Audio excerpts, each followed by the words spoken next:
Hey hello guys, welcome to my new blog. তো আজকে আমরা এক জায়গায় ঘুরতে যাচ্ছি। তো ঘুরতে কোথায় যাচ্ছি সেটা সারপ্রাইজ থাকবে। তো চলো, আমরা রেডি হয়েই গেছি, দেখতেই পাচ্ছ।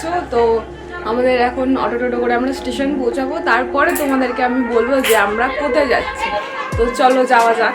আমাদের আগের দিন আমরা টোটো বুক করে রেখেছিলাম। তো আমরা পরের দিন সকালবেলা উঠে ফ্রেশ হয়ে আমরা বেলুড় স্টেশনের উদ্দেশ্যে বেরিয়ে পড়েছিলাম এবং আমরা এখান থেকে যাব হাওড়া স্টেশন থেকে। তারপরে আমরা ট্রেনে উঠব। তো আমাদের ট্রেনটি হাওড়া থেকে ছিল। আমরা ট্রেনে উঠে পড়েছি এবং আমরা একদম সুন্দর করে হাওড়া স্টেশনে পৌঁছে গিয়েছিলাম।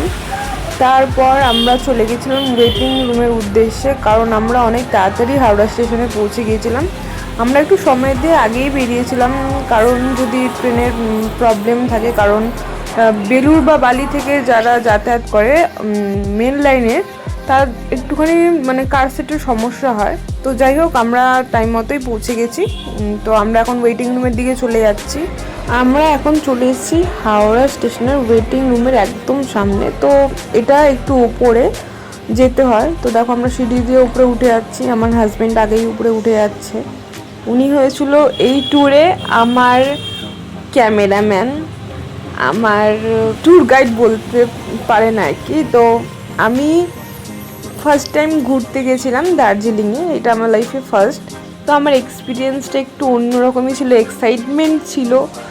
যত ট্রেনের টাইম এগিয়ে আসছিল, আমার হার্টবিটটা আরও প্রবল হচ্ছিল, কারণ আমার লাইফে ফার্স্ট টাইম আমি দার্জিলিংয়ের উদ্দেশ্যে যাচ্ছি।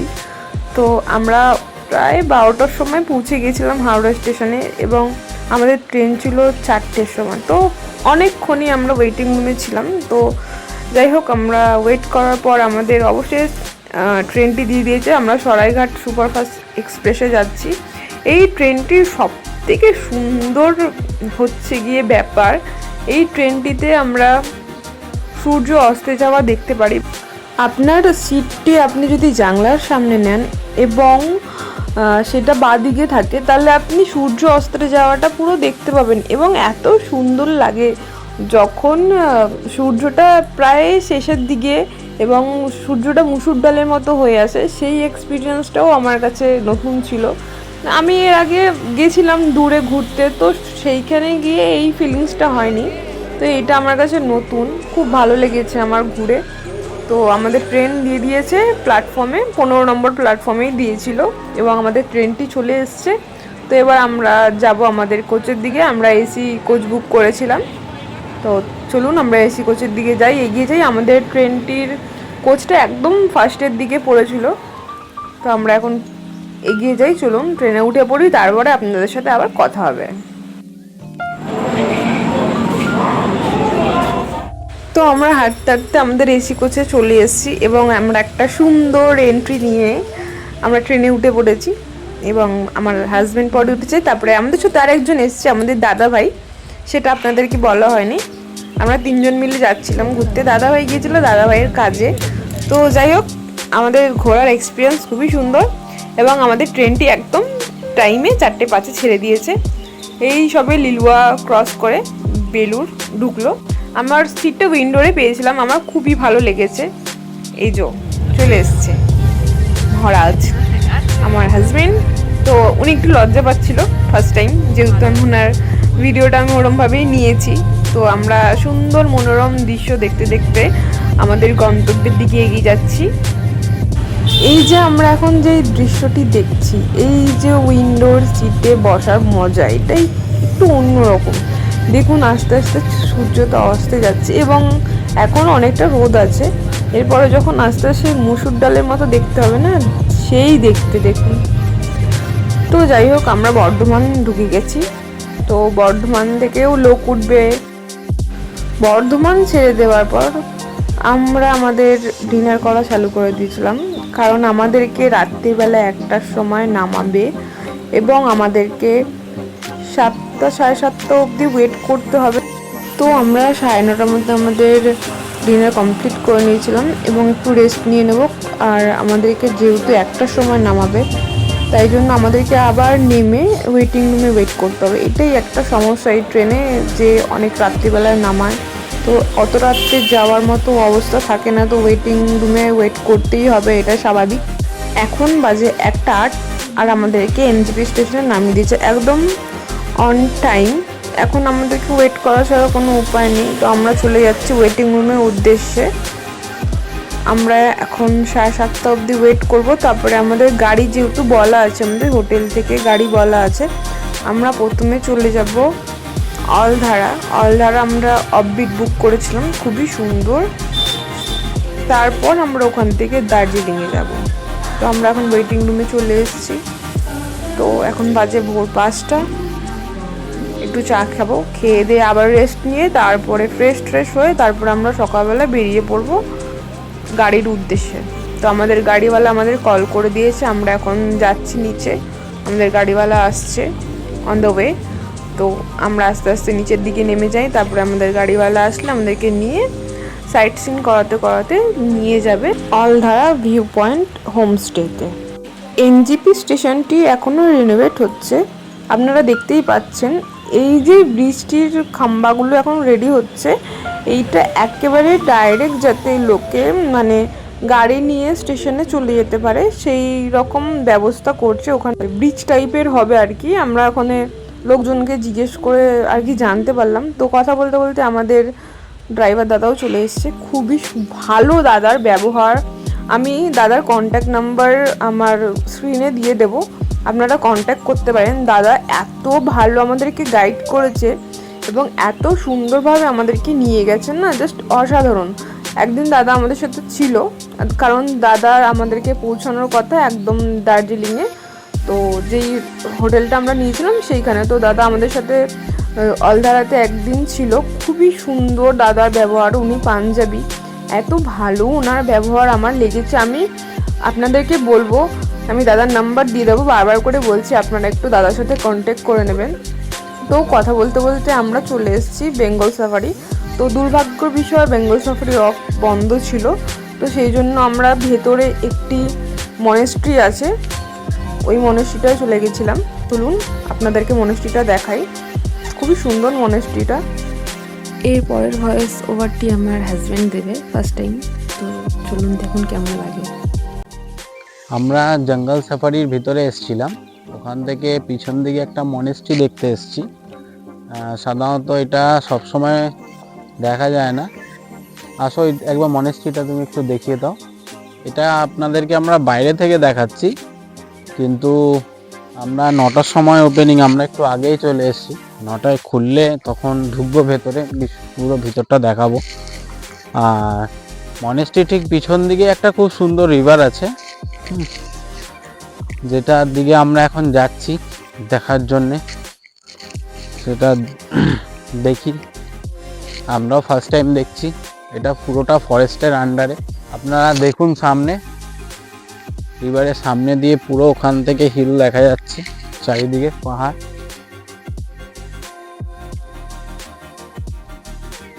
দুদিন আগে বৃষ্টি হয়েছে, সেই কারণে এখানের আকাশ একটু মেঘলা।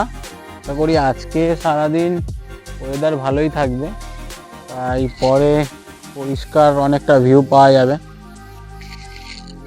দেখাবার জন্য।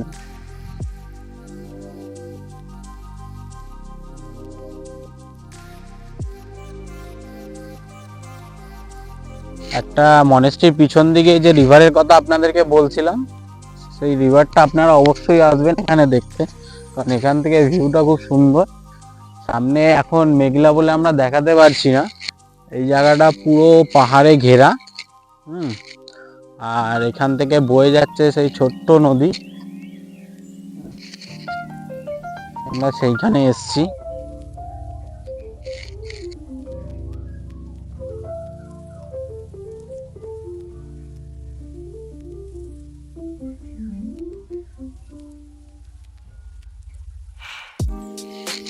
এই যে সেই রিভার, আর সামনে পুরো পাহাড়। এইদিকে আমাদের ফরেস্টের এই সাইডটা, পিছনটা পুরো ফরেস্টের আন্ডারে। আমরা বেশিক্ষণ এখানে দাঁড়াবো না। এই যে এইখানটা, এই জায়গাটা দেখো, এখানে এসে কিছুক্ষণ বসবেন, জলের আওয়াজটা খুব সুন্দর কানে আসে। মনিস্ট্রিতে সবসময় ঢুকতে দেয় না, মনিস্ট্রি ওপেন হওয়ার একটা টাইমিং আছে, সেই টাইমিংয়ের মধ্যে আসতে হয়, না হলে মনিস্ট্রির ভিতরে ঢুকতে দেয় না। তো আমার হাজব্যান্ডের ভয়েস ওভারটা কেমন লাগলো অবশ্যই জানাবেন। তো আমরা এখন ধীরে ধীরে এগিয়ে যাব হচ্ছে তোমার মনিস্ট্রির দিকে। তো চলুন আমরা মনিস্ট্রির দিকে যাই। প্রায় 9টা বেজে গেছে এবং মনিস্ট্রিটা ওপেন হয়ে গেছে। আমরা এখন চলে যাই মনিস্ট্রির ভেতরে। মনিস্ট্রির ভেতরটা খুবই সুন্দর, আপনাদেরকে দেখাতে চলেছি। তো দেখুন, এটা হচ্ছে এন্ট্রি গেট মনিস্ট্রি। এটা হচ্ছে শিলিগুড়ির সবথেকে বড় মনিস্ট্রি। তো চলুন আমরা ভেতরে যাই। আমরা গেটের ভেতরে এন্ট্রি করার সঙ্গে সঙ্গেই আমাদের কানে একটা খুব সুন্দর রিদম ভেসে আসলো, যেটা মনিস্ট্রির ভিতরে সকালবেলা প্রার্থনা হয় আর কি। তো আপনাদেরকে আমি দেখাবো এবং সেই আওয়াজটাও শোনাবো। এত সুন্দরভাবে ওরা প্রার্থনা করছে, ওদের ভাষা আমরা বুঝতে পারিনি, কিন্তু মনিস্ট্রির ভেতরে গিয়ে আমাদের এত সুন্দর লেগেছে। আমার ফার্স্ট এক্সপিরিয়েন্স এত সুন্দর হয়েছে, ওনারা এত সুন্দরভাবে প্রার্থনা করছে এবং অনেক ছোট ছোট শিশুরাও বাদ্যযন্ত্র নিয়ে বাজাচ্ছে এত সুন্দরভাবে। তো চলুন আমরা আগে মনিস্ট্রির ভিতরে যাই আর আপনাদেরকে আওয়াজটা শোনাই, তারপর আমরা কথা বলছি। আমার ব্যাকগ্রাউন্ডে যে সাউন্ডটা হচ্ছে আর কি, ওদের প্রার্থনা, শুধুমাত্র চোখ বন্ধ করে ফিল করুন, আপনার মানে মন প্রাণ এমনিতেই শান্ত হয়ে যাবে। এবং সকলের সময় এই যে প্রার্থনাটা আমাদের কানে গেছে, আমাদের এমনিতেই তো জায়গাটা অসাধারণ সুন্দর এবং মানে আমাদের সারা দিন বলতে গেলে খুবই ভালো গেছে। আমার এই জায়গাটায় গিয়ে মন এত শান্তি হয়ে গেছে, আমার মনে হচ্ছিলো আমি ওখানেই থেকে যাই। তো খালি আওয়াজটা আপনারা শুনুন, ফিল করুন যে আপনারা যখন যাবেন এই জিনিসটা যদি শুনতে পান, আপনারা যদি সকালবেলা সময় যান, তাহলে আপনাদের কতটা ভালো লাগবে। আমরা এখন মনিস্ট্রির মেন গেটের বাইরে দাঁড়িয়ে রয়েছি। তো এখন বাইরে থেকে এত সুন্দর প্রার্থনার আওয়াজ শোনা যাচ্ছে, ভিতরে গেলে আর কতটাই না সুন্দর হবে। তো চলুন আমরা আগে ভেতরে যাই, ভেতরে গিয়ে তাদের প্রার্থনা কীভাবে হয় এবং কিভাবে ওরা প্রার্থনা করে সেটা দেখাই। তো চলুন যাওয়া যাক।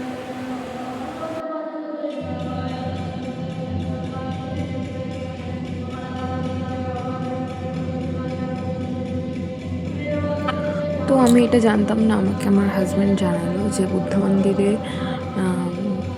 ঘন্টা নাকি বাজাতে নেই। তো আমি জানতাম না, ওখানে বেল লাগানো ছিল, তো ওইটা ওরাই বাজায় শুধু। সে আমার হাজব্যান্ড আমাকে বললো যে এখানে ঘন্টা জাতীয় কিছু বাজানোর পারমিশন নেই, বাইরের মানে যারা টুরিস্ট আছে তাদের, শুধুমাত্র যারা এই মনিস্ট্রির ভিতরে থাকে শুধুমাত্র বাদ্যযন্ত্র তারাই বাজাতে পারে। তো আমরা এখন মনিস্ট্রিতে এন্ট্রি করে গেছি। তো এটা খুবই সুন্দর জিনিসটা সাজিয়েছিল, জানি না হয়তো ওনাদের কোনো রিচুয়ালস। আর এখানে কারুকার্যগুলো দেখুন, এগুলো হাতে আঁকা, এত সুন্দর করে বুদ্ধার জীবনী ফুটিয়ে তোলা হয়েছে। তো এখানে প্রার্থনা হচ্ছে। তো এই মানে পাশে দুজন আছে, আমি ওটা কে জানি না, আমি এদেরকে জিজ্ঞেসও করতে পারিনি, দুর্ভাগ্যর বিষয়। তো বুদ্ধাটা আছে সেটা আমরা বুঝতে পেরেছি, কিন্তু পাশে যেই দুজন ছিল ওইটার বিষয়ে আমার ঠিক জ্ঞান নেই। আপনাদের যদি জানা থাকে অবশ্যই কমেন্ট করে জানাবেন যে পাশের দুজন আছে মহান ব্যক্তি, একজন লেডিস এবং একজন জেন্টস, তারা কে অবশ্যই আমাকে জানাবেন, ঠিক আছে?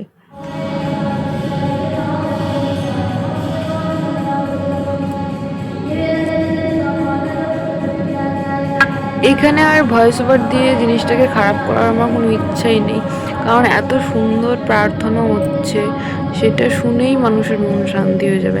তো আমার মনে হচ্ছে না যে এখানে আমি কোনো ভয়েস ওভার দিয়ে ব্যাপারটাকে নষ্ট করি।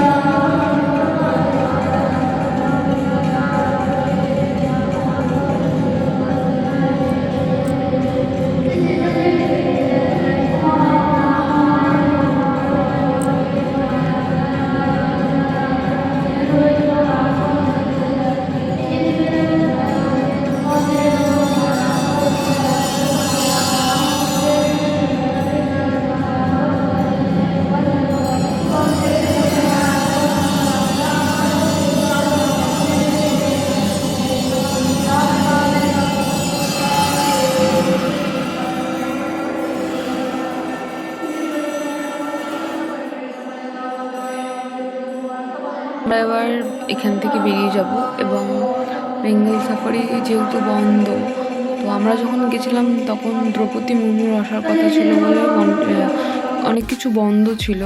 তো যাই হোক, আমরা আর যেতে পারলাম না। তো আমরা এখান দিয়ে বেরিয়ে পড়েছি। আমরা ফরেস্টের রাস্তা হয়ে এখন সেবক হয়ে, তারপর আমরা সিন্দাক 1, তারপরে সিন্দাক 2 হয়ে তারপরে আমরা আমাদের হোমস্টেতে যাব। তো চলুন আমরা আগে বাইরের মনোরম দৃশ্যটা উপভোগ করে নিই।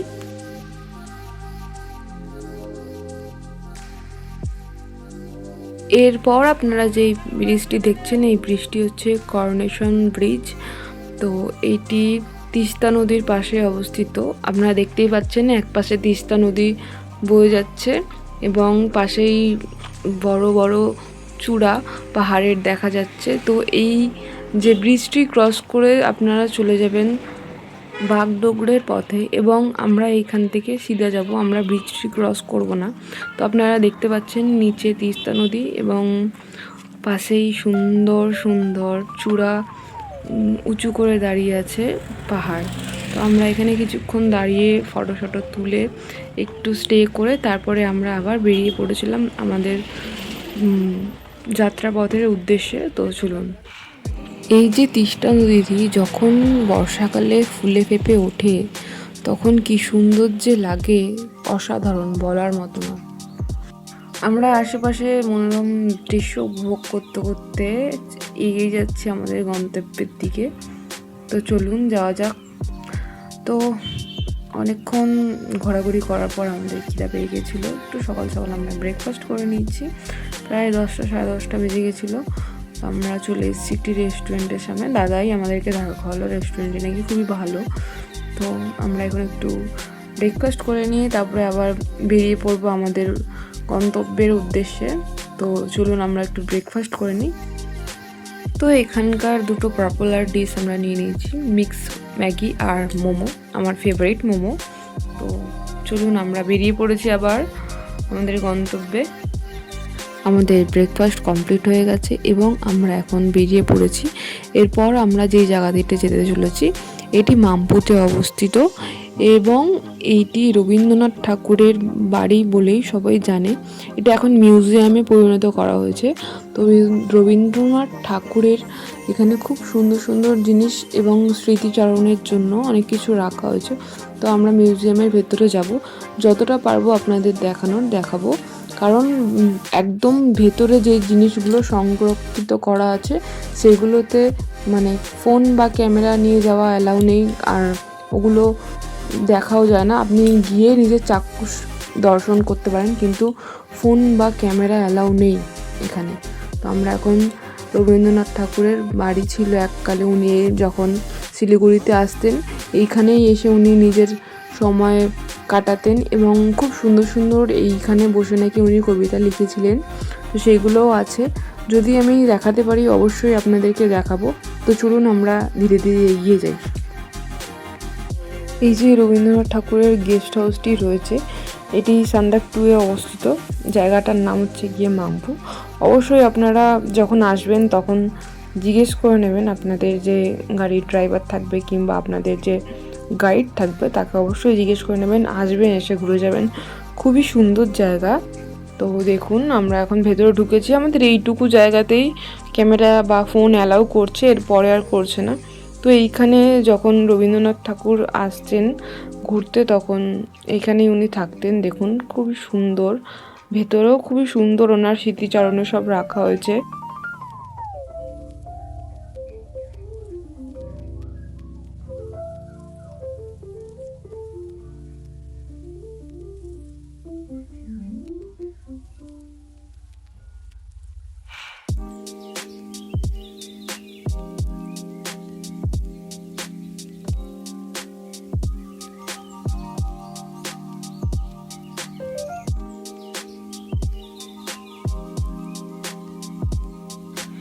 এইখান থেকে বেরিয়ে এরপর আমরা যে জায়গাটিতে যাব সেই জায়গাটির নাম হচ্ছে যোগী ঘাট।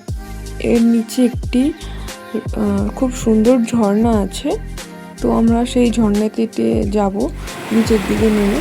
তো এখানে জলটা এত ঠান্ডা ছিল, আমরা যখন গেছিলাম পায়ের মানে যখন টাচ হচ্ছিল মানে পুরো শরীর কাঁপছিল আমাদের। তো আমরা এখানে গিয়ে খুব মজা করেছি এবং খুব সুন্দর সুন্দর ছবি তুলেছি। তো এরপর আমরা চলে যাব সিটংয়ে। তো এরপর সিটংয়ে যাব, ওখানে একটি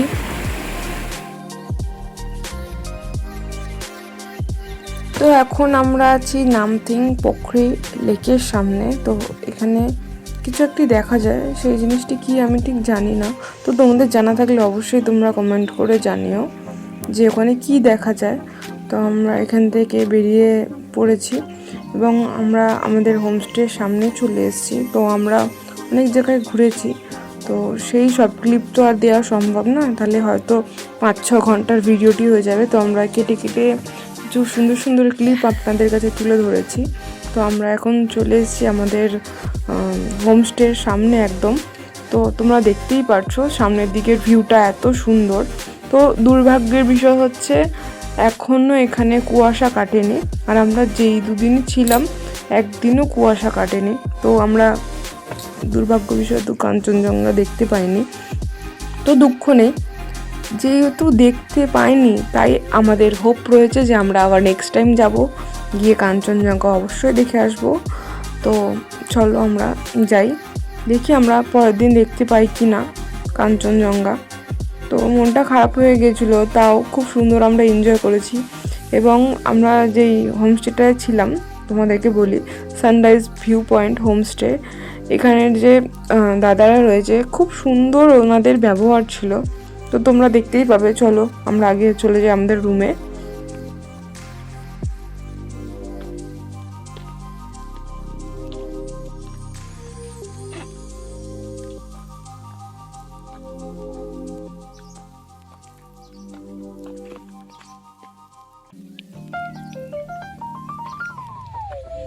চলো চলো।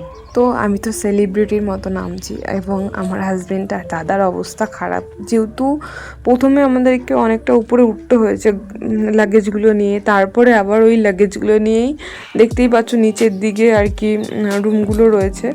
তো আমরা যত দেখে মনে হচ্ছে যে ঝটপট করে যাওয়া যায়, মানে তাড়াতাড়ি করে, ততটাই কষ্ট হয়। যেহেতু আমরা মাটি থেকে অনেকটা উপরে রয়েছি, একটা সাফোকেশন হয়। তারপরে যখন গাড়িতে করে আসছিলাম তখন কিছু সময়ের জন্য কানটা কেমন বন্ধ টাইপের হয়ে গেছিলো। এটা ফার্স্ট এক্সপিরিয়েন্স হয়তো, সেই জন্যই হয়তো হয়েছে। তো দেখতেই পাচ্ছ অবস্থা পুরো খারাপ আমাদের, কারণ এত লাগেজ হয়ে গেছিলো। আর যেহেতু শীতকালও ছিল, তো ভরে ভরে লাগেজ নিয়ে যেতে হয়েছে। তো আমরা চলে এসেছি আমাদের রুমে। তো চলো আমরা রুমে ঢুকে পড়ি, তোমাদেরকে রুমটাও দেখাবো। তো ফ্রেশ হয়নি, কারণ আমরা সেই আগের দিন থেকে মানে ঠিক মতো স্নান হয়নি, কিছু হয়নি, একটুখানি প্রবলেম হয়ে গেছিলো। তো এখন ফ্রেশ হয়নি। এই হচ্ছে আমাদের রুম। তো আমরা এসে আগে সব ফ্রেশ হয়ে লাঞ্চ করতে চলে গেছিলাম।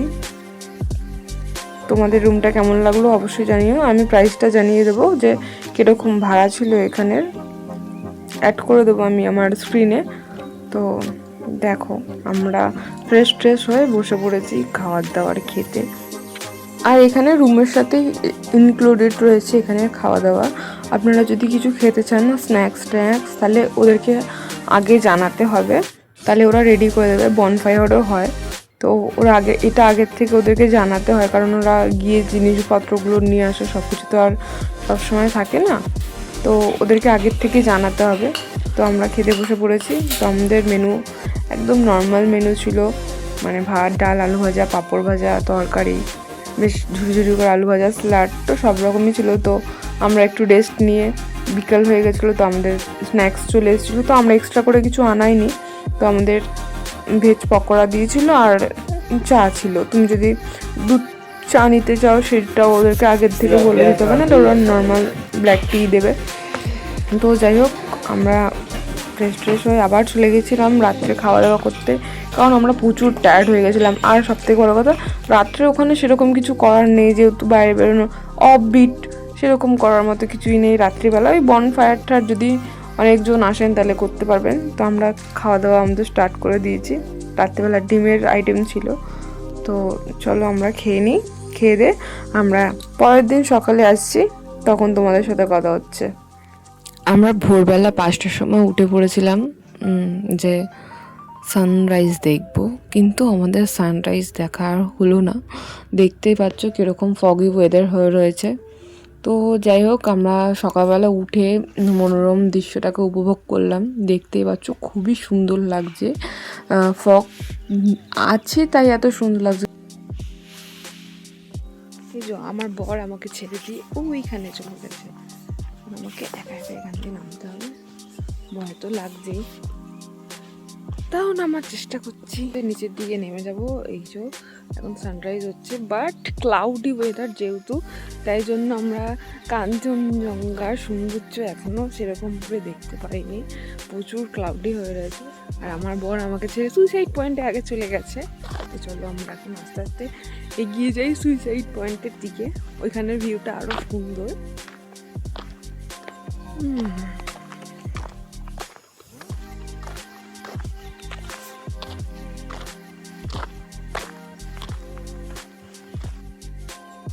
তুমি আমাকে ছেড়ে দিয়ে চলে এলে, মানুষ তো একটুখানি ওয়েট করে। আমার এমনিতে হাইডে প্রবলেম হয়। ব্যাস এত দূরই যাওয়া যাবে, এখান দিয়ে আর যাওয়া যাবে না। আগে এখানে রেস্ট্রিক্ট করা আছে। এখানে মানুষরা যেরকম সকাল সকাল শুয়ে পড়ে এবং এরা খুব ভোরে ওঠে। তো আমি দেখলাম, আমরা প্রায় বললাম 5টার সময় উঠেছি। তো এখানে এখনই সব লোকরা কাজ করছে। আমি দেখছি সব দিদিরা ঝুড়ি নিয়ে যাচ্ছে মাথায় করে, কাজ করছে। ওই দেখো দূরে একটা দিদি কিছু একটা গাছের দিয়ে পাতা ফাতা তুলছে। এটা নাকি ভেষজ গাছ, কি গাছ আমি ঠিক নামটা জানি না। তো তোমাদের যদি অবশ্যই জানা থাকে বলো। এখানে এই গাছটা খুব চাষ করা হয় এবং এই গাছটি নাকি ওষুধ বানাতে লাগে। তো কী গাছ আমার ঠিক জানা নেই, তোমাদের যদি জানা থাকে অবশ্যই জানিও কমেন্ট করে। আমরা সকালের মনোরম দৃশ্য উপভোগ করে আমরা আমাদের হোমস্টেতে চলে এসেছিলাম। তো আমরা যেখানটায় গিয়েছিলাম ওইখানটা হচ্ছে আমাদের হোমস্টের নিজস্ব ভিউ পয়েন্ট আর কি। তো ওখান দিয়ে পুরো 360 ডিগ্রি আপনারা পুরো ভিউটা উপভোগ করতে পারবেন। তো আমরা চলে এসেছিলাম আমাদের রুমে। তো আমরা একটু সকাল সকাল চা পান করে নিচ্ছি এবং এরপর আমরা ব্রেকফাস্ট করে রেডি হয়ে তারপর আমরা বেরিয়ে যাব আমাদের পরবর্তী গন্তব্যের উদ্দেশ্যে, দার্জিলিংয়ের পথে। তো আমরা রেডি হয়ে নিই, তারপর আমরা যাব আর কি ব্রেকফাস্ট করতে। তো চলো, চুল টুল বেঁধে আমি একটু রেডি হয়ে চলে এসেছি। এবার আমরা ব্রেকফাস্ট করে নেব। আর আজকে এখানে আমাদের লাস্ট দিন। তো আমরা বলেছিলাম আমরা 2 দিন থাকবো আর কি। তো আমরা 2 দিন ছিলাম। খুব সুন্দর লেগেছে আমার জায়গাটা এবং এখানে যে খাওয়া দাওয়া একদম পুরো ঘরোয়া খাওয়া দাওয়া। তোমরা যদি যাও তাহলে তোমরা বুঝতেই পারবে না যে তোমরা বাইরে এসছো খাওয়া দাওয়া করতে। এত সুন্দর। আর সবথেকে ভালো কথা হচ্ছে এখানের চালটা এত সুন্দর, মুখে দিলে পুরো গলে যায়। তো আমরা সকাল সকাল ব্রেকফাস্টে ম্যাগি খেয়ে ফেলেছি। এখানে ম্যাগিটা খুবই সুন্দর, মানে অন্যরকমই বানায়। তো আমরা এখন বেরিয়ে যাচ্ছি, আমাদের গাড়ির দিকে এগিয়ে যাব। তো এর পরবর্তী এপিসোডটা অবশ্যই দেখবে, চোখ রাখতে হবে আমার চ্যানেলটিতে। তো আমরা এখন বেরিয়ে পড়ি দার্জিলিংয়ের উদ্দেশ্য। তো চলো যাওয়া যাক। তোমাদের সাথে আবার দেখা হচ্ছে পরবর্তী ভিডিওতে, খুবই শীঘ্রই আসবে। তো অবশ্যই তোমরা পরের ভিডিওটিও দেখো, কেমন লাগছে অবশ্যই জানিও। তো চলো আমরা বেরিয়ে পড়ি আমাদের পরবর্তী গন্তব্যে। আমরা অলনাড়া থেকে এখন বেরিয়ে পড়েছি দার্জিলিং যাওয়ার উদ্দেশ্যে। তো দাদা আমাদের সাথে আছে, ট্যুর গাইড, আর এই পিছনে সবাই আছে, আর আমিও আছি।